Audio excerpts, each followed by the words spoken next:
Hey family, this is a hero's journey with Dr. D. I've been getting requests to do a series on relationships, more than once, and I'm more than happy to do it.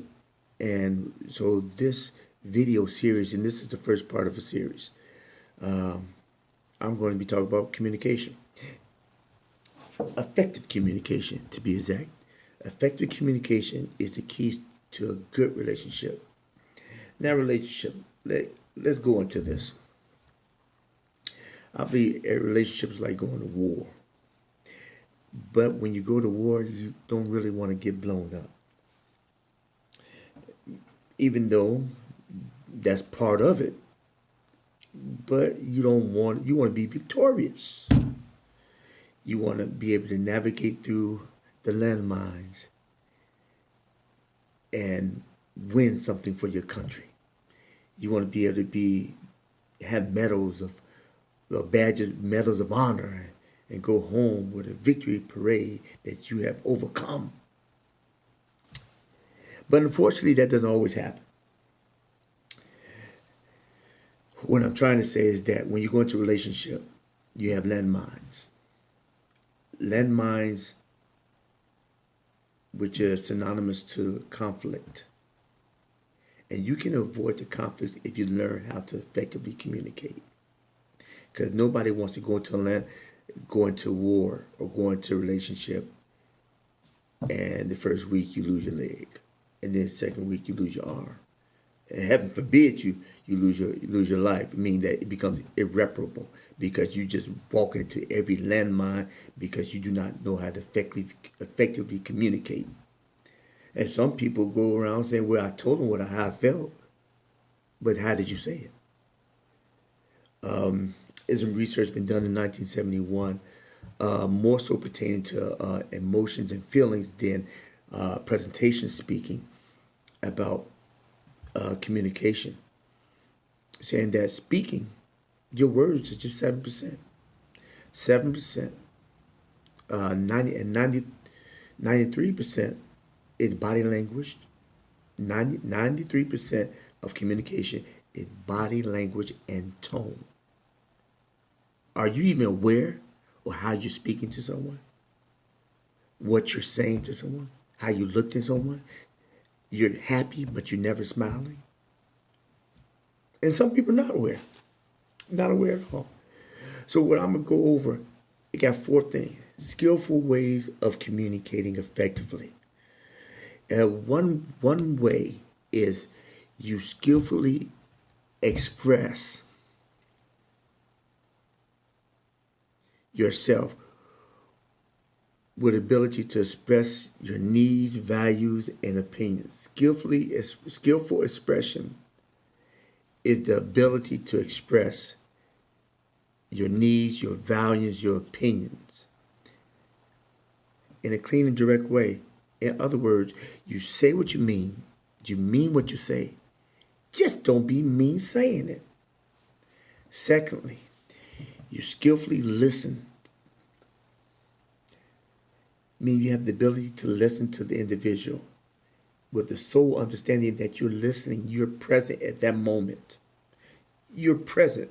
You're not thinking about anything else. You're just trying to understand, trying to learn something.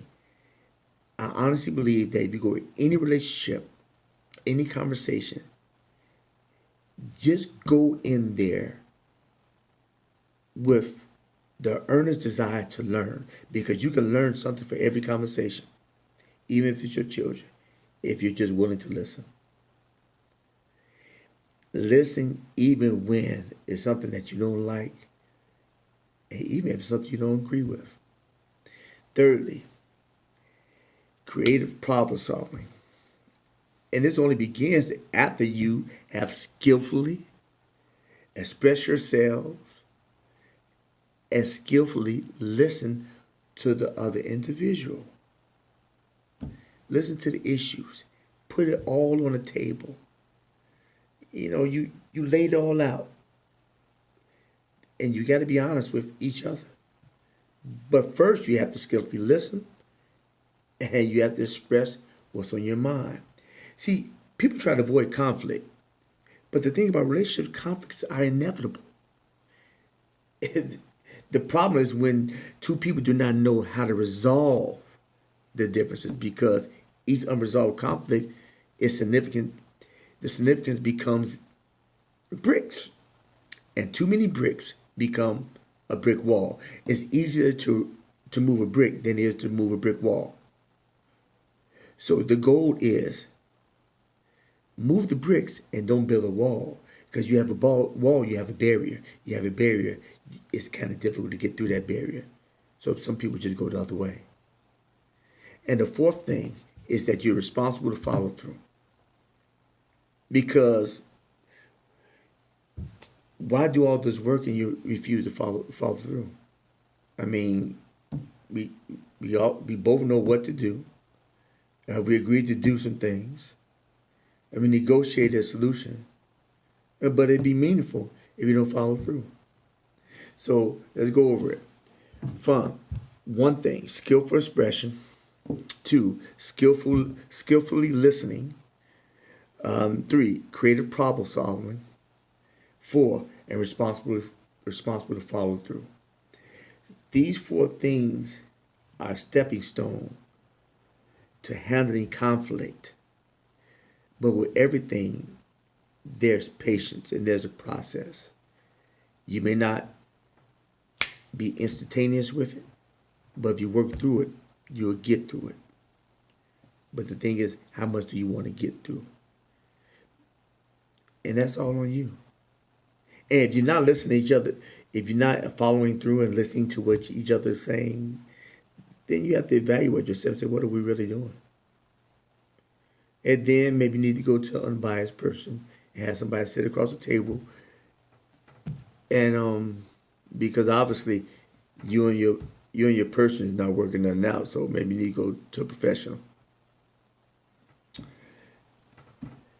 Those are my four things to handling conflict. Not making those bricks a brick wall. This is Dr. D with A Hero's Journey. Waking up vertical and always moving forward.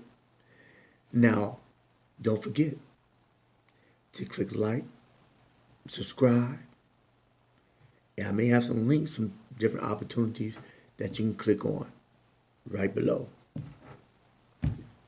See you again. Bye.